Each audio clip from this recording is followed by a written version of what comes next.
You ready? Yes, sir. I'm ready. Great. I don't know why I asked. I wasn't even ready. How dare you? I know. How dare you? I'm sorry. You let us down. I had the episode loaded up on my phone so I could kind of scroll through, and apparently it had closed. Wait, you have to watch it to be able to talk through this, Elijah?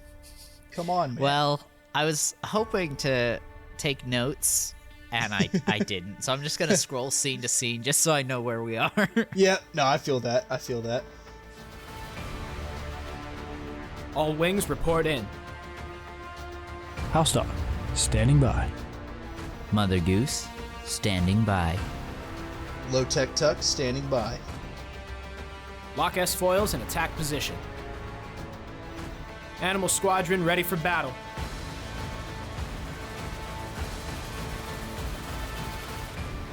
Welcome back, everybody, to the Animal Squadron podcast. You're here with your hairiest host, Mother Goose. And also, your boy, your main man. So, I got hit today in the comment sections of my YouTube channel with, I think, the worst insult somebody could possibly hit me with. What'd they say? They're like, this dude looks like a caveman and a Redditor at the same time. When I say I was destroyed emotionally. That's so mean. I know. Oh, that's good. Also, by the way, I'm Lowtech Tuck. Elijah I'm so cut me sorry. off. I'm so sorry. Did I skip? I swear I heard you say hi in my brain. No, I said, it's me, your boy, and then you went on your... I'm so sorry. I'm so sorry. No, honestly, it made for the day. perfect intro. It's all good. Oh, I was just so emotionally damaged. You just had to say something. I just had to say something. It was Hey, literally... I get it, dude. I saw it like 5 minutes before we started recording. It was under on my, like, where I can manage my comments. There's a held for review sections where it's like, if they think it's bullying or something, they won't just automatically post it. I have to approve it or not. Yeah, I wasn't expecting that one. But also approve it. Oh no, I was a sad boy and I deleted it. Oh, he really hurt your feelings. Huh? Yeah, he got me good. Today we're talking about Ahsoka episode 8, the Jedi, the Witch, and the Warlord. Which, yep, what the an Lion, the amazing Witch, title. and the Wardrobe. Got it. Yeah, I was so hyped when I saw this for the first time. Yeah, I enjoyed pretty much every second of it. Yeah.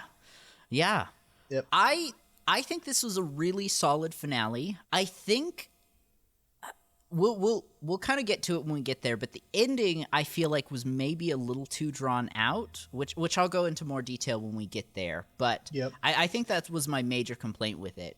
Yeah, I mean, after the climax, I was watching it for, like, I think the third time, just now before we got on, and it was like right at that point where the climax happens and then the ending starts. Mm-hmm. And there was still, like, I think 12 minutes left in the episode. Yeah. And that's a little too long, I kind of feel. Yeah. I don't know. I'll mention it. I will mention it later, but there's a moment where I think would have been the perfect ending. Yeah. Yeah, and I bet you money that we have probably the same thought. Yeah, I think so. Yep. Well, we start with an opening scene, which I think is not only one of my favorite scenes in this episode, but my favorite scenes in, not my favorite, but maybe like top 5 in the whole series, where Morgan gets the Blade of Talzin. Yeah, I really enjoyed that too, and like we talk about fairly frequently in this podcast, we really love the Night Sisters and how that's come about, and I really enjoyed getting to see more of their lore. Like, for instance, in this scene, I know we've talked about before that we thought at one point maybe it was ritual makeup, maybe we thought, all this stuff, but it actually turns out that those are burns. Yeah. From their talent because of magic. And yeah, that was a weird reveal, but I kind of like it. I like it for the lore. Thought it was neat. For sure. Same. Do you want to give everybody just like a real quick summary of who Mother Talzin is, just for anyone that may not have seen the Clone Wars and or read the comics? Okay, so basically Mother Talzin is the leader of the Night Sisters and has been presumably for at least, I don't know, a century, give or take. Because, I mean, she knows Dooku really well. She knows Palpatine really well. Mm-hmm. And so, I mean, if you think about that, that's at least, I don't know, 60, 70 years. Yeah. To have known them well and met them several times. And so, I mean, I would say probably a century is how long she's been leading them. And the Night Sisters are a witch sisterhood, but they're force sensitive, and they have the force power that they have is called force magic, and that's Magick, magic. Yeah. And what it is it's a dark side force power, and it's more in just the dark side Sith sorcery kind of vein. We know that they can raise zombies from the dead, like they're necromancers. They can heal painfully using dark side magic, like they gave Darth Maul new legs. Yeah, which I think they gave him robot legs with their magic, which I think is just crazy. Yeah, it's wild.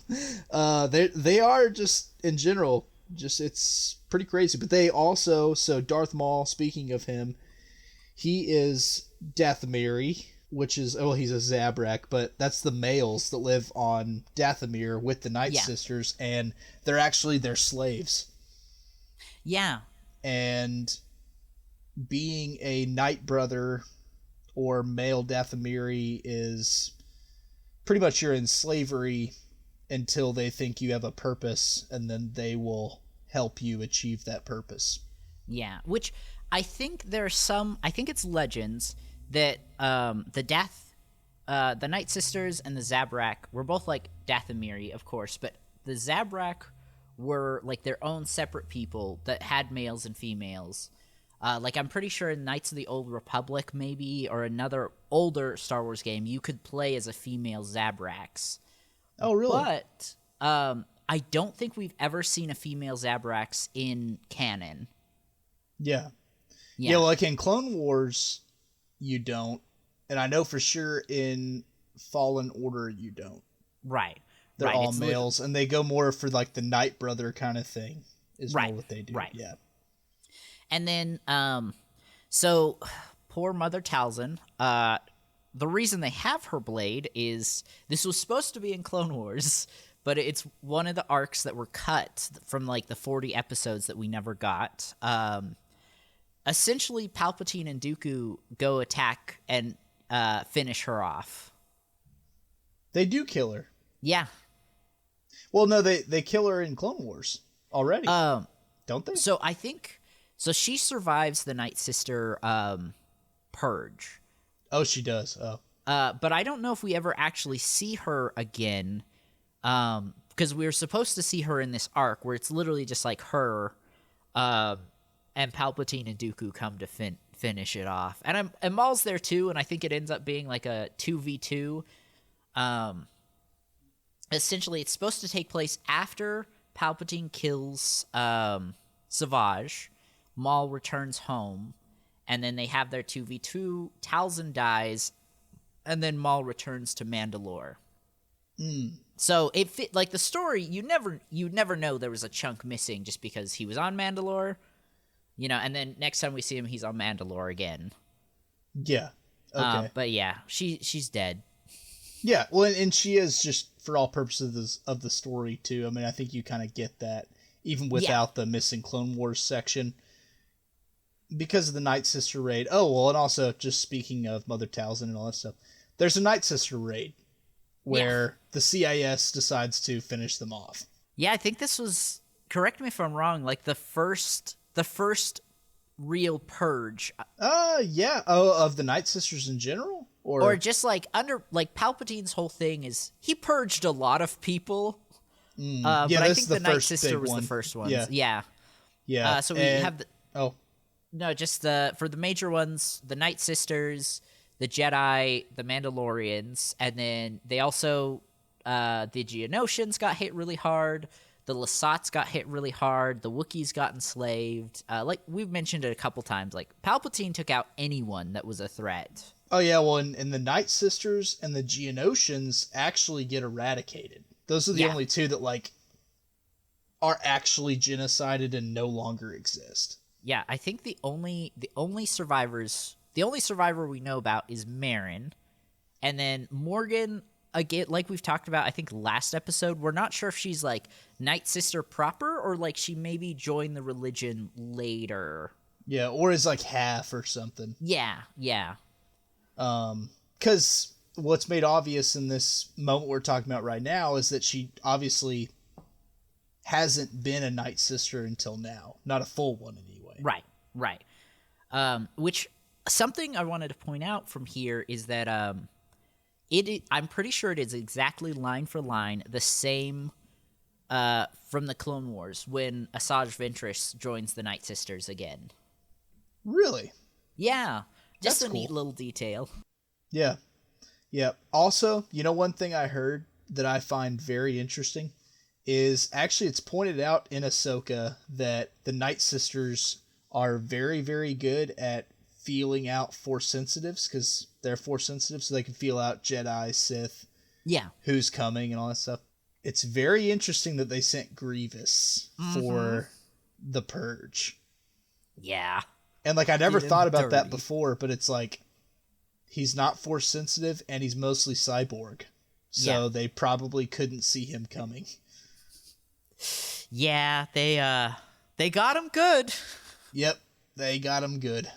Well, and then I think last thing on Mother Talzin I wanted to point out was she was a really good duelist. Like, went toe-to-toe with Mace Windu, for those of you who've only watched the main movies. And I think it was a draw. She just kind of left, right? Neither of them beat the other. Yeah, and then also, I mean, she goes toe-to-toe with Grievous as well and doesn't lose. Oh, yeah. So, I mean, she's solid. For sure. Well, do you have anything else from this scene before we move forward? No, I can't say I do.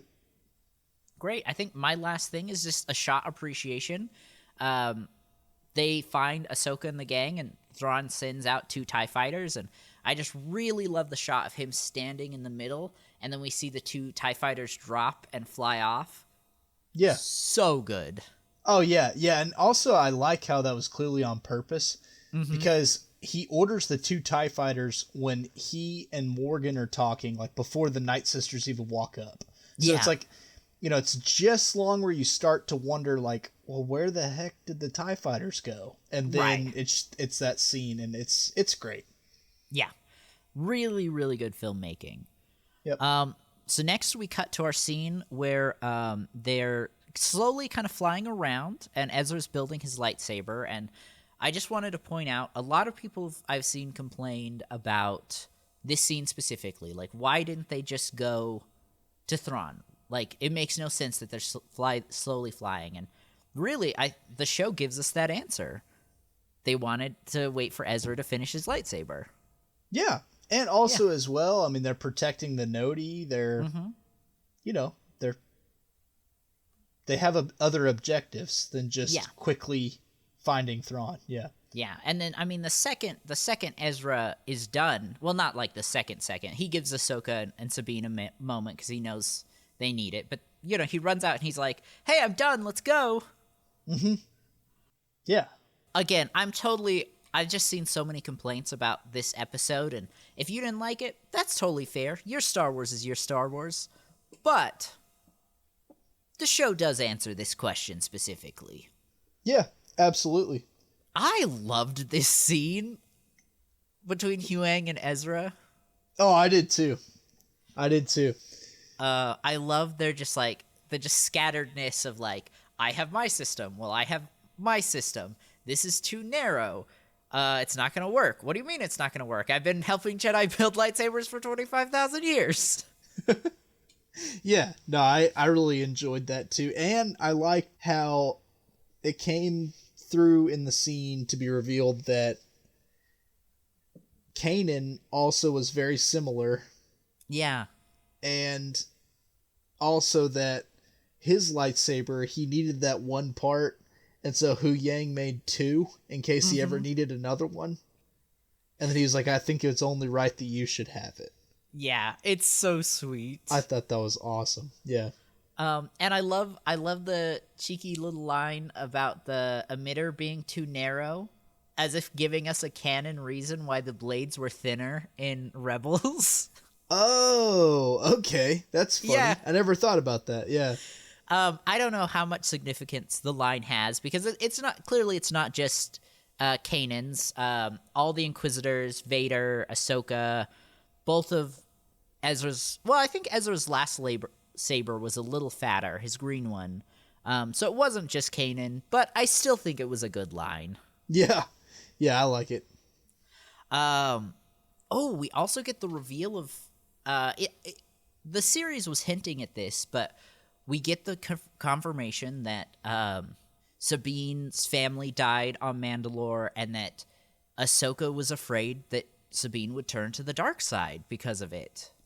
Yeah, and why they split ways the first time. Yeah.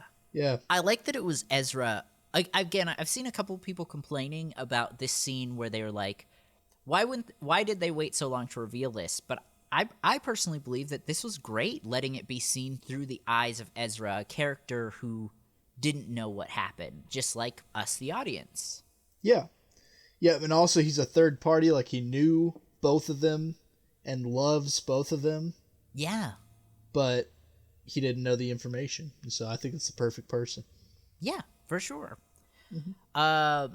Do you have anything before we cut to Sabine and Ahsoka's scene? Nope. Great. I really like how they handled this, where Sabine's like, hey, aren't you mad? And Ahsoka's just like, listen, Anakin stuck by me, and I'm going to stick by you. Yep. Yeah, he always understood my reasoning, I think is what she says. And yeah, I appreciate that. Yeah, very, very sweet. The first time I watched it, I thought it was really corny. But then going back and watching it again, I was like, that is nowhere near as corny as I thought I was. That actually works really well.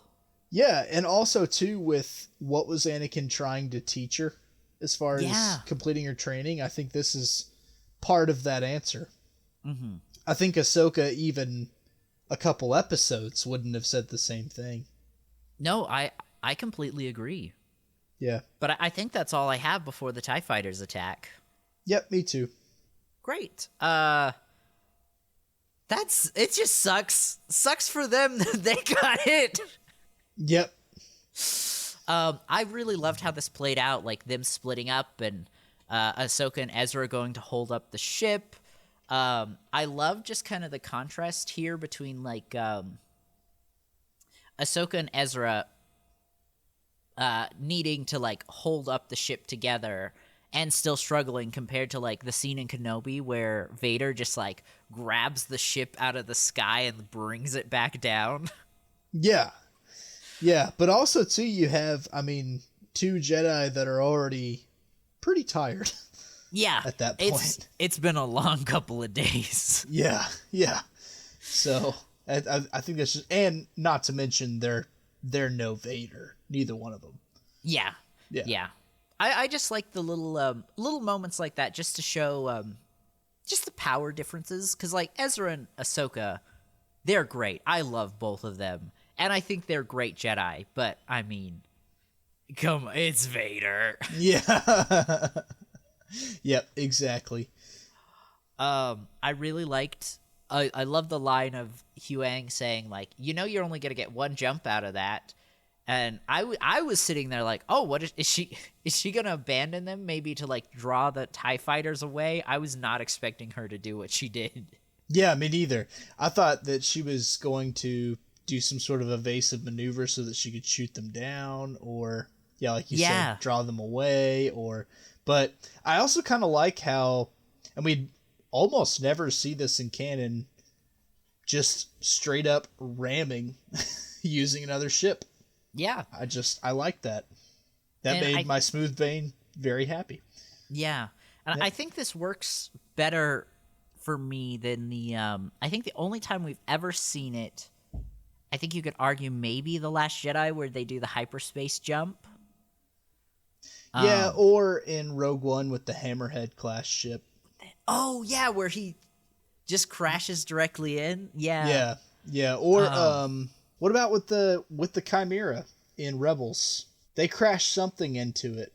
That's why it's all messed up. I think that was the Purgles that crashed into it. But I think you're thinking there's another scene where Thrawn is involved, and there's a captain, and he has his own ship, and he's like, hey, I need all of you to evacuate, and because he was going to ram his ship into one of the ships. I think it was one of the tractor beam ships that was preventing everyone from escaping. And I love this moment. I wish I remember this general's name, but like two of his men stay, and they're like, we understand, Captain, and we are not leaving you. And it's just such a good moment. And I think this is one of the first battles with Thrawn. And Thrawn had the rebels completely like trapped in.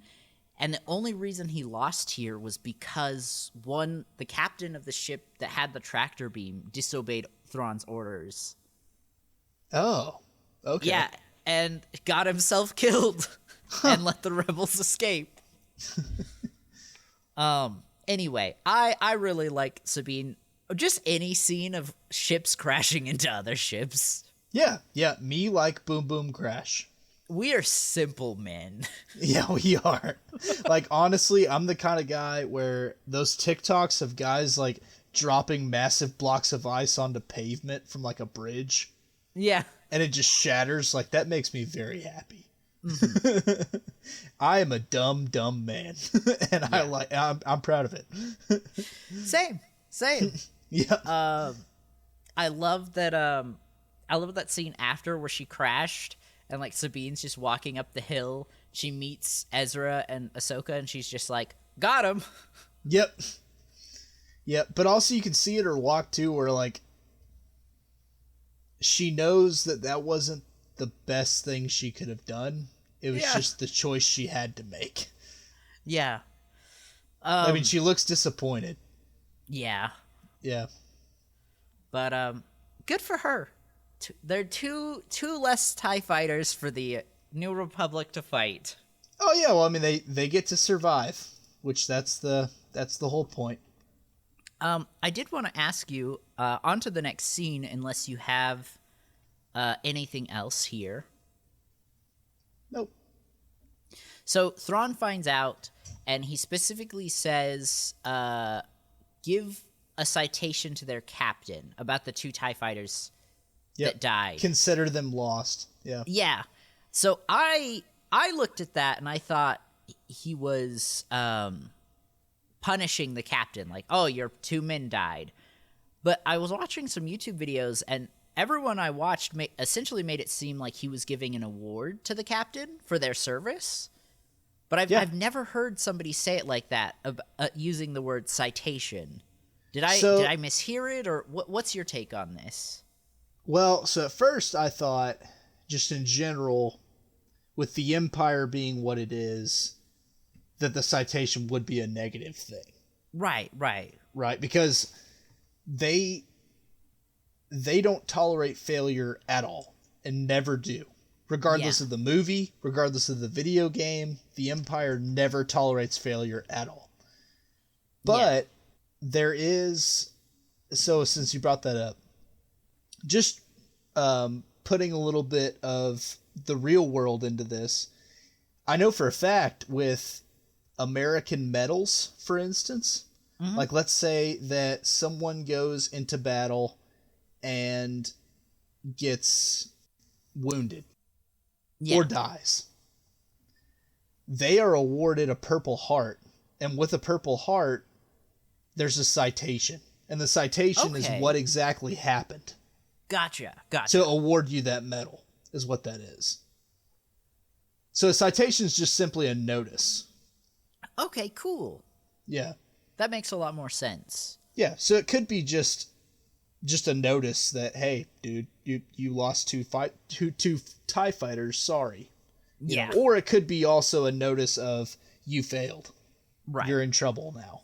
And that's kind of, I took it more the negative way, but I guess it could be some sort of just a notice.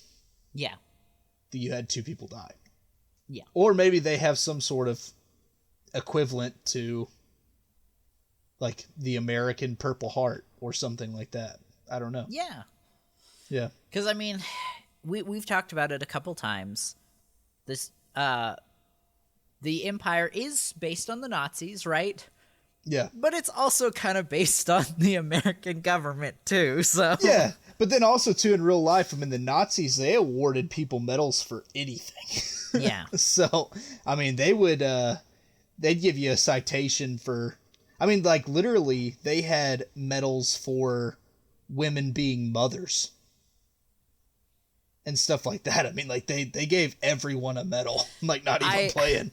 I forgot who we were talking about for a second, so I was going to be like, hell yeah, that's cool as hell. And before I said it, I was like, wait, that's Nazis. I can't say that. Yep. Yeah, it's it's a neat idea that mothers should be celebrated, for sure. Yeah, for sure. But we shouldn't be celebrating them for more children for the Reich. Yeah. Oh, and that's exactly why they were celebrating it, wasn't it? Dang it. It's jacked up. It's jacked up. Oh, can't even enjoy mothers. Yep. No, you can't. No, you can't.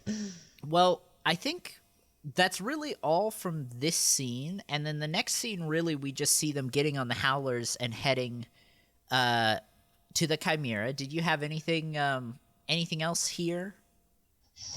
Before that, Thrawn says, like, we should be ready for a full ground assault. Oh, yes. Yeah.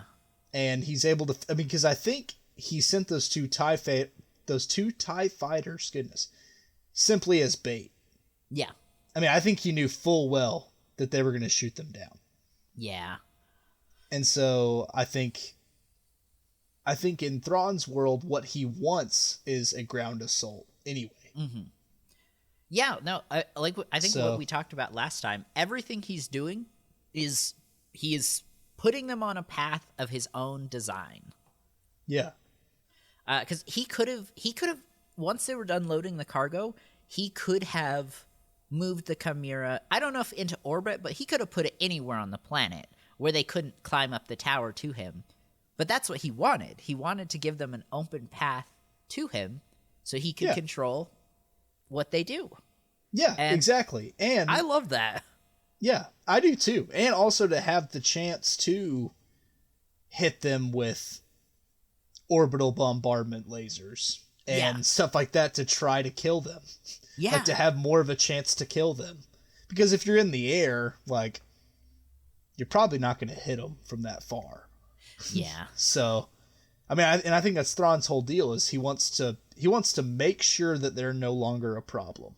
Yeah. Yeah. Yep. For sure. Yep. Well, great. I think the next thing I have is the scene with Morgan, the Great Mothers, and the volunteers, which I really love Thrawn's line where he, asks them, like, are they aware of what's going to happen? And I think this still shows that side of Thrawn where he's totally willing to, like, have people die, but not for a waste. It's always has to, if someone's going to die, it has to have some sort of a purpose. Yeah. Yeah, I like that too. And I will say during this part, I definitely thought that are they aware, like as far as aware of the sacrifice they're going to make? Yeah. Are they aware that they're going to be left behind? That's what I thought too. Yeah. But I don't think it's that. I don't think so anymore. I don't think it's that. I think he was planning every second of this fight. Yeah. From the start. Yeah. Yeah. And I don't know. I love his almost emotionless face. It's more, maybe not emotionless, more so calculating. Yeah, and everything's calculated to him. I mean, I really think that he calculates if and when, how many times a day he needs to go to the bathroom. I mean, I think he calculates Probably, everything. yeah. Like, literally everything. Yeah.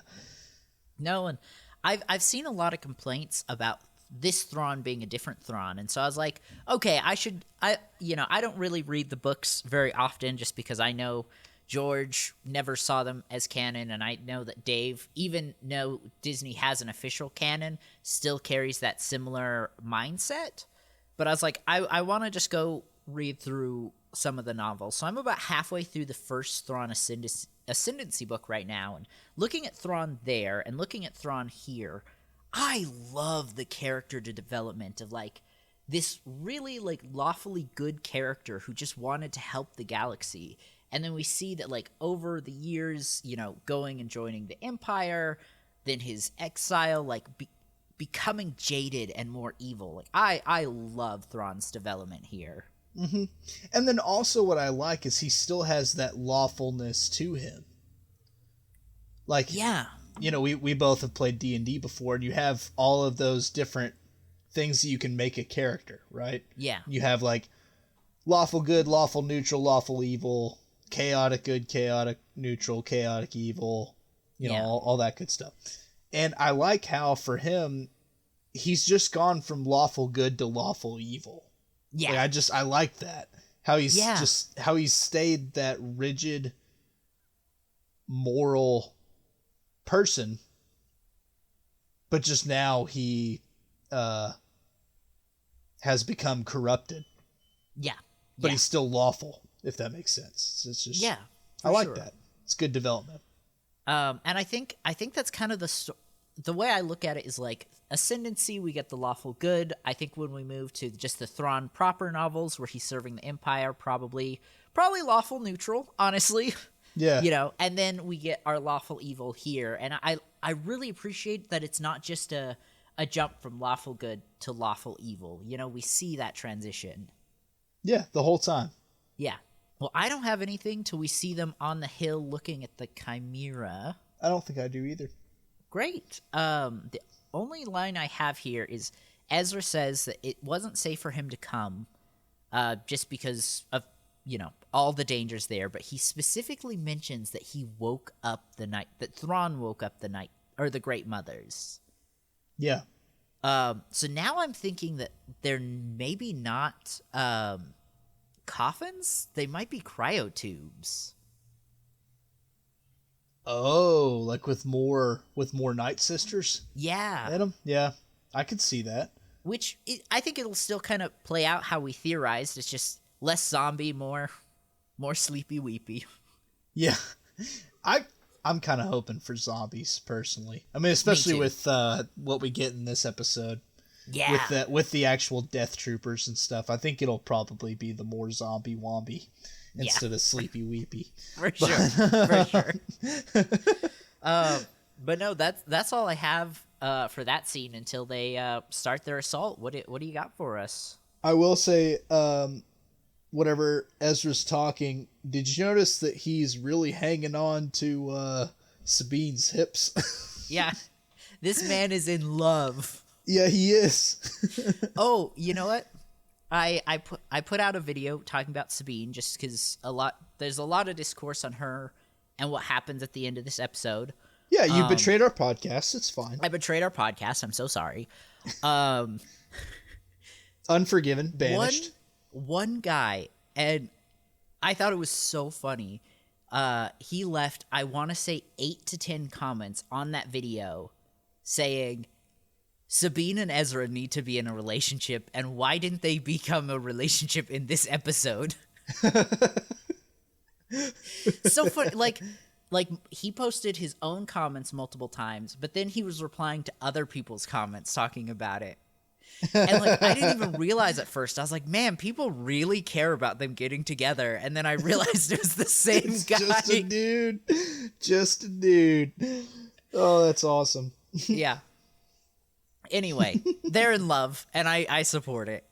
Yeah, I'm fine with it. But I just I thought I'd throw that out there, since you are a long time Sabine and Ezra shipper. I just thought I'd throw that out.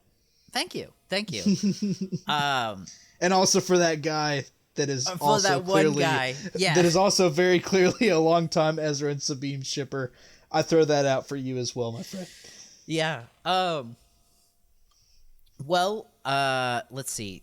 They make their assault, and then Thrawn has one of the coolest lines here as he tells them to fire down on them. Do you remember what it was?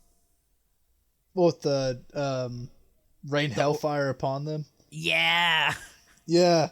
Dude, Such honestly, a good line. one thing that I love about Thrawn is he just sounds like an old school Civil War general. I just like that. How he, like, with rain hellfire upon them, or what was that thing he said last episode? With the Purgles, kill them with prejudice. Stuff like that. That's just like, I like it. It's just classic U.S. Civil War kind of way of talking, and I just appreciate that. Yeah. Yeah. How did you feel about them surviving the orbital bombardment? Well, so what I'm assuming, because we all know that with orbital bombardment, especially if you've seen Bad Batch, that they're every bit capable of destroying entire cities with it. Right. Let alone other ships. But also, we know that you can turn it down enough to not destroy a single ship. Like, for instance, with A New Hope, they don't destroy the Tantive 4 with it. Yeah. Even though they're shooting them with the same lasers. And so, what I think, personally, is that Thrawn doesn't hit them with the full power because they're too close to the ground. The Chimera is. Oh. So at the risk of hurting his own ship, he turned it down. Okay, yeah, I hadn't thought about that. Yeah, because if it's, to destroy an entire city, we're talking about, we're talking about kilotons of force. Yeah. For sure. Like, explosions that big.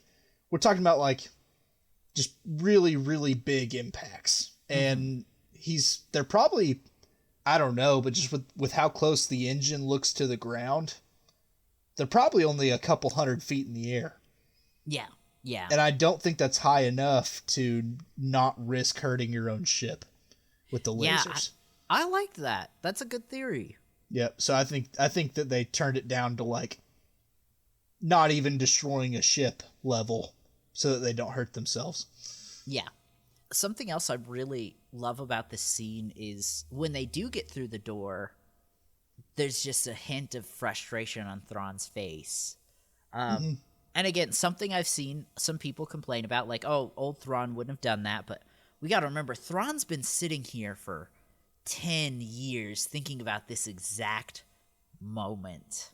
The stress must be real.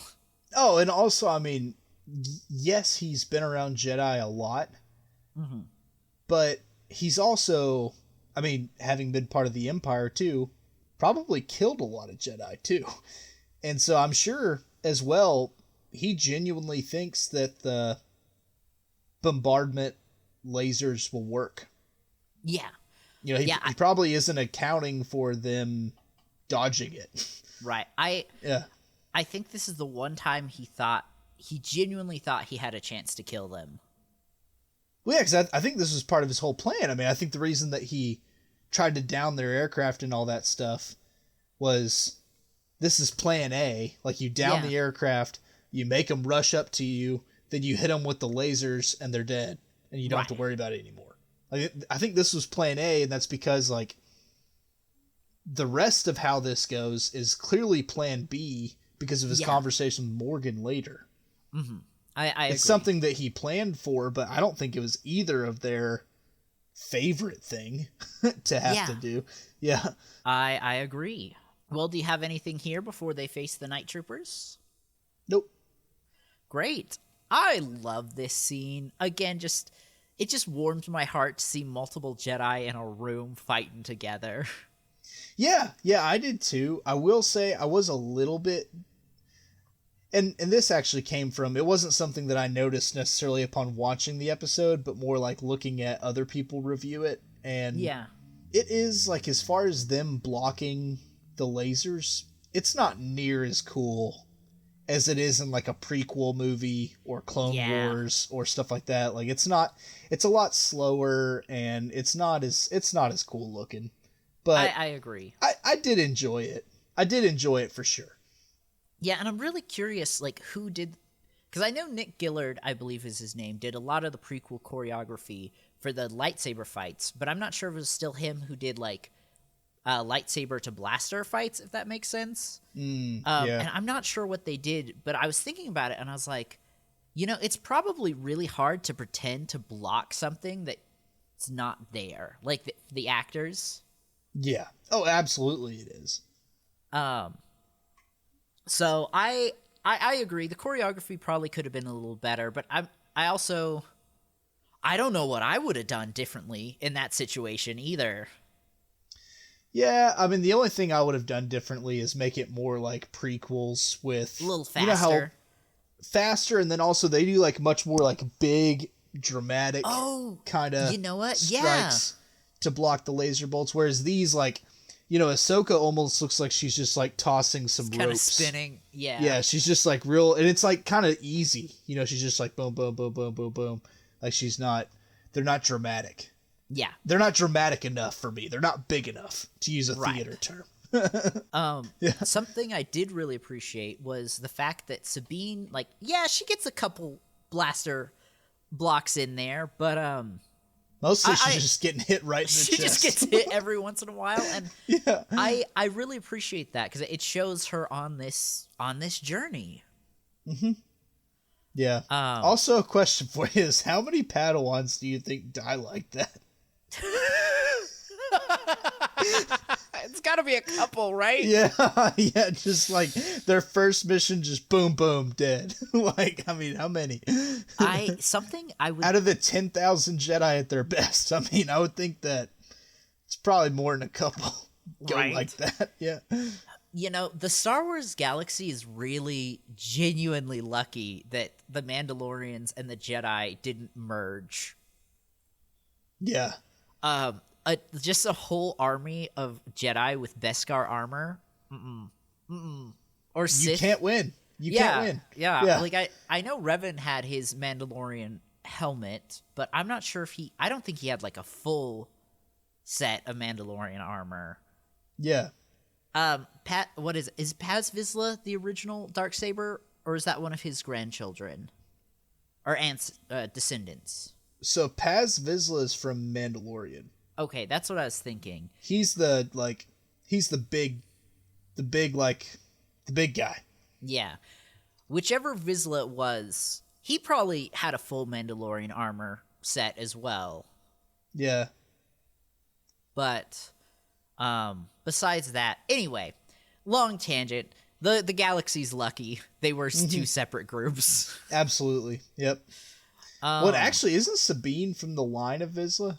Yeah, which is why one of the reasons that it never bothered me that...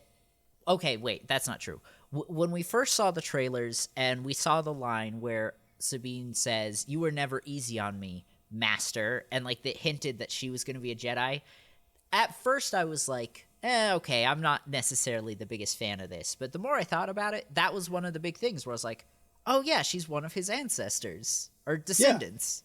Yeah, and then also you have Pre-Vizsla in Clone Wars, who he's the original Darksaber wielder. That's his name. Yeah, thank you. Yeah, That's but I mean, he's during for. Clone Wars time, so he's not like a Jedi. I mean, he's not that far back. Pre-Vizsla exists, like, during the Clone Wars. Okay. He's the head of Death Watch. Yes. No, you're right. Yeah. I've got to look this up now. It's going to bother me so much. Yeah, no, you're talking about, like, an ancient Jedi who's, like, thousands and thousands. I mean, like, he might be older than Hu Yang, to be honest with you. Darksaber maker. Tar Vizsla. That's his name. Yep. Tar Vizsla. Yes, which Old Republic around 1050 BBY. Man, that was bothering me. He's only 1,000 years before the movies? Oh, wow. Yeah. That's not near as old as I thought. I thought it'd be like 10,500 BBY is what I thought. Yeah, me too. Yeah, I thought it'd be like a long time ago. This is like right before the Sith fell. Yeah. Okay. Yeah, it's like really not long at all. I mean, that's actually even after the Mandalorian Jedi War. Yeah. Like, yeah. 2,000 years after, which is kind of wild to think about. Next, just to lead us forward, if you're ready, we've got the zombie arise scene. Yep, and you get your first Death Troopers. We get our first... Yeah. Which also, I mean, we've been talking about it this whole time, ever since we saw them, that they sure look like Death Troopers, and then they are Death Troopers. Man, which I like that kind of, and I like too, just when it came out, how it's only a couple weeks till Halloween. Yeah. I think that's fun. I think that's really fun. For sure. And Death Troopers was one of my favorite EU books that I read as a kid, and so it was kind of cool to get to see them. Yeah, for sure. Yeah. Yep. I like their chanting. I thought this whole scene was shot really well. I don't know. I don't think I have a lot to say here, but it's a cool scene. Yeah, I mean, it's any time that we get to see the Night Sisters perform magic necromancy, it's interesting. Yeah. Yep. Yeah, and it's always to see them like revive so many. Mm-hmm. I should have gone and checked, because I talked about the other lines being the same for the ritual with Morgan. I'm curious if these lines are the same from the Clone Wars. I can't remember what they chanted when they brought the zombies back. Yeah, I don't either. It sounds and looks similar. Yeah, but I love the like green eyes like shining through the stormtrooper helmets. Yeah, I do too. Great job, Dave. Great job. And the whole Bravo. team.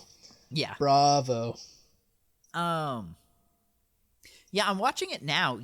I hadn't really thought about it. You were right. It is just really slow as they're blocking everything. Yeah, like it's a little silly looking, to be honest with you. I just don't like it as much, but that's okay. And something just like something that I saw that like it didn't bother me at first until other people brought it up. This would have been the perfect time for them to start dismembering people. Yeah. Bring back dismemberment, Disney. Well, I mean, we get it in this episode. We do get one, but and it's very tasteful. It is very tasteful. Yep. Oh, we get our classic like Star Wars slash the door sensor to close it. Mm-hmm. And then also it doesn't work because they have a laser slicer. Right. Yep. I liked it. It was some classic Star Wars. I enjoyed it. How did you feel about Ezra getting snatched? At first? Yeah, where they just like hug him. That's another one too where like I saw that and like, dude, I knew he was going to be okay. Yeah. Like, that was kind of like one of those, the stakes were pretty low right there for me. I was like, like, I don't know. I wasn't too worried about it. Yeah. If anything, I kind of felt like it was a little comedic, if anything. Yeah.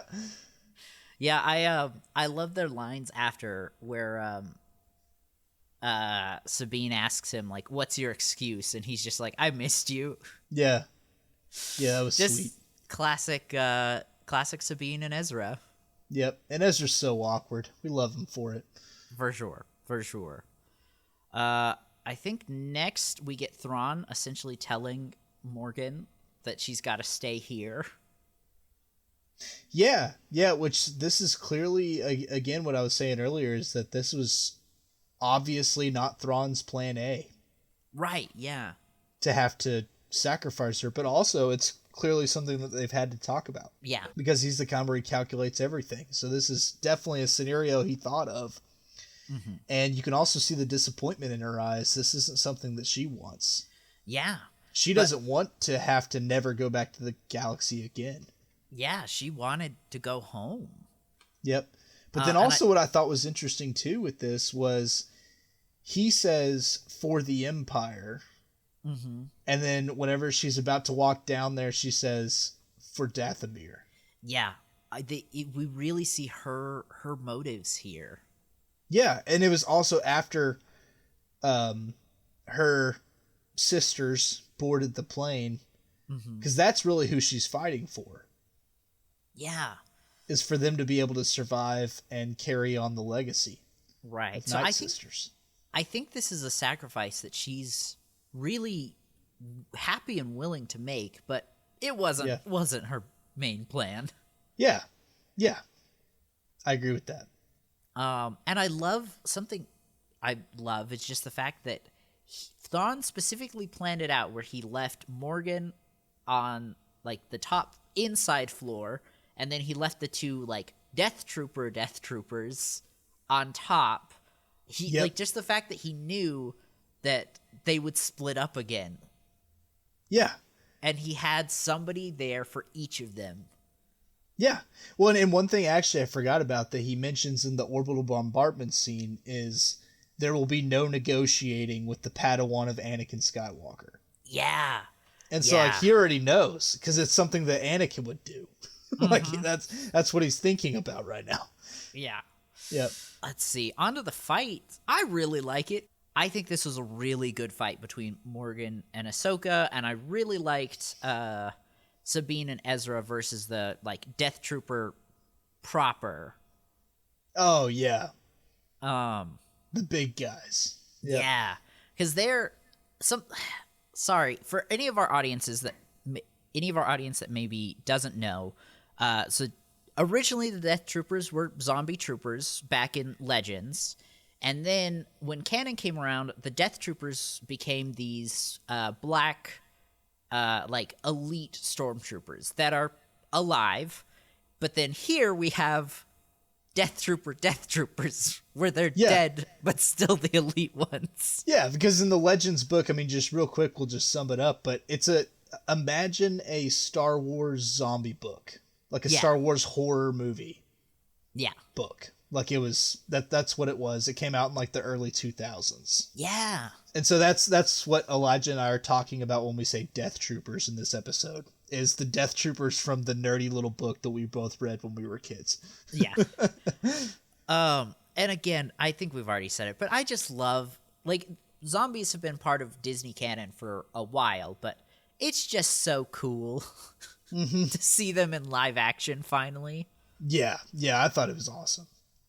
Onto the Death Troopers. I really like that their armor. I don't think it's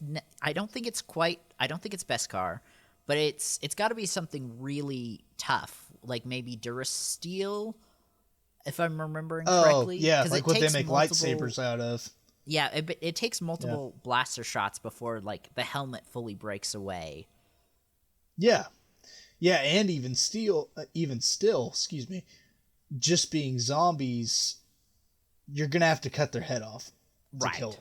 So it doesn't. I mean, because we watch Ezra stab one in the chest and it doesn't work. Yeah.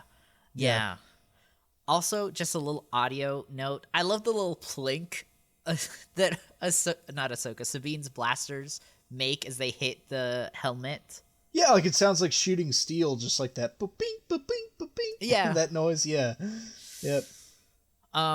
Let's see, and then we have the big moment. Ezra's on the ground.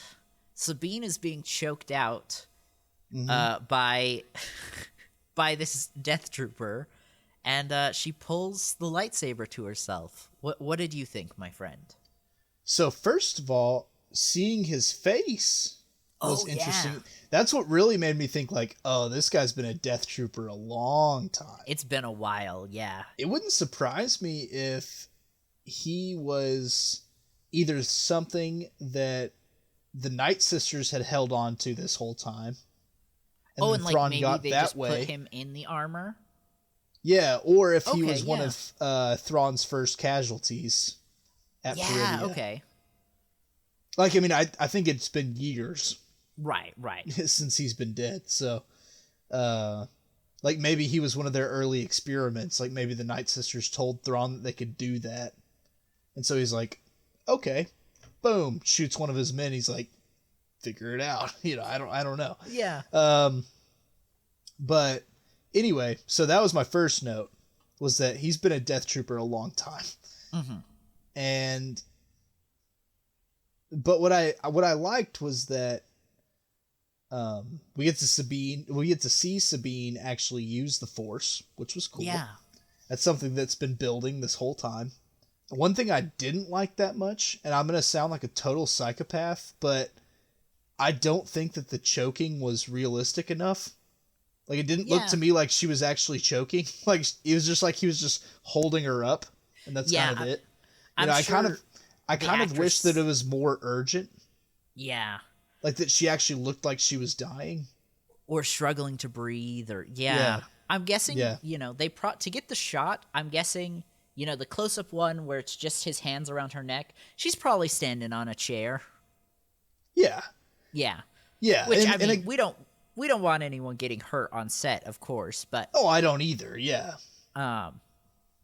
But, she could have maybe pretended to be a little stressed. She could have hammed it up a little bit for us. Yeah. I agree.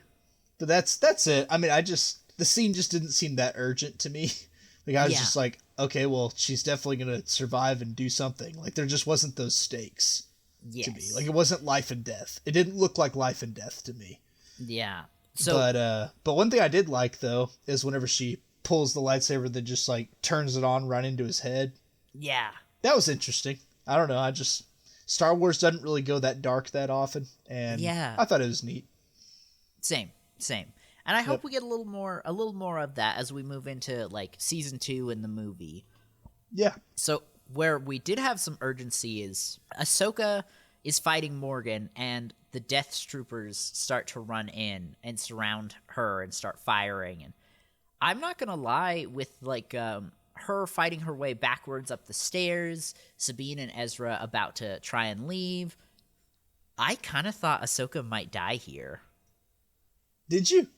Yeah, I did. I was like, if this is only going to be one season, I could see her maybe making a heroic sacrifice, to let Ezra and Sabine get away.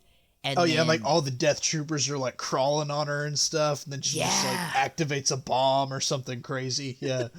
Just something to, I don't know, because I feel pretty confident that season 2 is coming, but while we were watching it, or while I was watching it at least, sorry, I wasn't sure. I was like, maybe this is just a one season telling Ahsoka's final adventure, and then the movie will focus more on like Sabine and Ezra. Yeah. Let's see. But then we cut to the big jump. How did you feel about this? Because I know a lot of people were okay with Sabine being a Jedi, but they felt like this push that she makes, it was just a little too much too fast. I wouldn't say that it's more too much too fast than what we see with any other Jedi. Yeah. I mean, it seems to me that once you kind of unlock your ability to use the Force, that you make several big jumps pretty quickly. Yeah, I agree. Because, I mean, like, Luke even, he goes from barely being able to move his lightsaber and, like, draw it into his hand to being able to lift his X-Wing out of the swamp in, like, 3 days. Yeah, it is very quickly. Like, I mean, and this is, I think, pretty fair. I think it's along the same plane. I think that's just what happens with Jedi pretty often. I agree, and Sabine's had years of training, and I really think for her, like, she had all this training, but she had this mental block, and, like, for me, it's, for, like, most Jedi, I think it's kind of like a dam that's, like, slowly pouring over. They learn, they train, they make improvement, and then they start making really big improvements, right? I think with Sabine, it was more like there was all this pressure as she was training and learning, and as soon as that block went, it's like the dam burst. Yeah, I actually like that a lot, yeah. But that's how I saw it. We have the Death Troopers outside. They've surrounded Ahsoka. Talk about why it wasn't a good idea for them to all start firing at her. Oh, well, okay, so the main thing is that you don't want to accidentally shoot Morgan or your friends. Like Yeah. that's Yeah. pretty much the main thing. It's like, while you want to shoot Ahsoka, you just don't want to shoot everyone else. Also, what I thought too was that this was kind of like an old school, like, single combat kind of scene. Yeah. Where I would imagine that they are trained to allow someone like Morgan to be able to fight someone in single combat and get her honor from defeating her enemy. Oh, especially being like, and if you stand in Thrawn's the way night of that, troopers. you will probably get killed for that. Yeah. Yeah, as well. And then also, the reason that they stay surrounding, the reason that they don't just, like, quit surrounding her and each try to just, like, move around and try to get a good shot on Ahsoka is because you just stay surrounding like that just in case Ahsoka wins, because then you can just kill her. Yeah. Yeah. I mean, so that's why they just stay in a circle. Yeah. Yeah. But we have our big reveal. Our girl Sabine stayed. Yep. And I like how they did that too, with having her run, but you don't really know which direction she's running going. in. Yeah. Like you think she's going to run to the ship, but she doesn't. Oh, and also I do want to say this scene, one thing that I saw someone post about Sabine is, like, they were upset about, like, that Sabine really never has any character development. Mm-hmm. And I will say that, like, this scene, I think, proves that wrong. Yeah. Because this scene, she's finally able to let Ezra go. Mm-hmm. Which is, I think, her biggest holdup. Yeah. And so, I mean, this is massive character development, I think. I agree. I was very happy with it. Me too. Yeah. I was sad to see Morgan die. Yeah, I was too. I kind of like her, to be honest Me with too. you. Like, Yeah. I did not really like her in Mandalorian. I didn't hate her either. Just, I felt mid about her. Yeah. But this show did just such a good job of fleshing out her character, and her sacrifice at the end, it was very powerful and emotional. Oh, yeah. Yeah, I agree with that. And also, I mean, I'm a sucker for some Night Sisters. I kind of like their culture and how creepy it is. Like, in Star Wars, I just think it's really interesting. And so really, for any of them to die, I'm like, aw, man. Like, they're already mostly dead. I hate for another one to die. It makes me sad. Same. And then I think the last thing I have for this scene is I loved when Ezra's, like, watching the battle, and it's like, trooper number, report, sending backup. Yeah, thanks for the heads up. Everything's okay. You know, he, like, knows the code exactly. Oh, yeah. Well, that's some original trilogy Star Wars right there. Yeah. And it just feels like Ezra, like, so much, too. Mm-hmm. So I loved that. Yeah, and then especially, too, whenever they hang up and he's like, thanks for the heads up, and he starts dragging the guy away. That's something that Ezra would have said, for sure. I love that. Yes, so this ship that he goes into, that we see it in a wide shot, becomes more important later. Whose ship is this? Is this Morgan's ship? Is this Balin and Shin's ship? No, I think it's just one of the, UT troop carriers. Gotcha, okay. That's what I think. Here, scroll forward to the end and just make sure I'm right. But I'm pretty sure it's one of the UT. Because it's red. Oh. Let me go back to episode 1. It just felt so out of place for Thrawn's ship. Maybe it's like Thrawn's personal transport? Oh, maybe. I mean, we know he has several of them. The troop carriers. Okay, yeah, I'm looking at episode 1 now. This is Shin and Balin's ship. Oh, okay. Anyway, I don't think I have anything until they're, like, following Thrawn and they have their final conversation. Let's see. Following Thrawn, final conversation. Like, they've made it onto Ahsoka's ship, and they're trying to go as fast as they can to catch up. Yeah, I mean, I don't have anything till then either. Gotcha.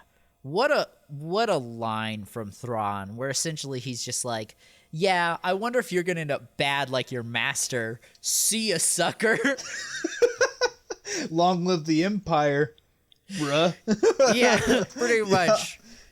This is he's had some great lines in these last 3 episodes, but this right here I think is my favorite. Yeah, and honestly, this is the first moment where I kind of wish that they had just ended it here. Yes, where that's exactly what I was thinking. He goes away, and then there's a moment where they pause, and it's just really sad. Like, everyone's really sad. I think credits should have rolled right there. Yep, just boom, bang, done. I think it... Or, like, even end it with, like, you know, where maybe they even maybe did. Like, whenever the hyperspace thing goes and they start, like, tumbling, and so, like, just have them tumble for a second, and then just credits roll. That's it. That would have been great. Mm-hmm. That would have been my first favorite way. I do have another one that I think it could have ended at, and it would have been pretty cool. Gotcha. Well, I'm scrolling through them now just so we have them in order. We cut to Sabine and then back with the Noti. Yep. Let's see. Is this the one where she says it's time to move on? I don't remember. I think this is the one, though, where she says Ezra's home. He's where he needs to be, and we're where we need to be. Yeah. And I thought that was nice. I think so. But I felt the scene was a little unneeded. I mean, to be honest with you. But and I can't. So I'll just talk about it here, just because I can't remember if it's this one or the next time we see them. Ahsoka has a line where she specifically says, "It's time for us to move on," and they kind of get a little cheery. And I think it's that cheer that kind of ruined the mood for me, just because the ending was so, like, or Thrawn leaving was so somber, and I think it was jarring watching it for them to be like, "Oh, we're happy, we're good." Yeah, that I think we're talking about the same scene. It's this first one. Yeah. She says, like, you know, Ezra's where he needs to be, and we're where we need to be, and they, like, smile at each other, and I think they hug, and it's, like, real, like, you're just like, I don't know, it just wasn't that. It kind of killed it. Kind of killed it for me a little bit. Yeah. Same. Then we have Shin. This is where I think it would have been kind of cool if it ended right here. Yeah. Was, like, just with her, and also, like, not revealing who she's facing at all. Oh, just, like... But just have her ignite her lightsaber, and that's it. Yeah. And just have credits roll then. I just thought that would be kind of cool. But do you think she was too afraid to go back to Thrawn, having failed? I think so. Yeah.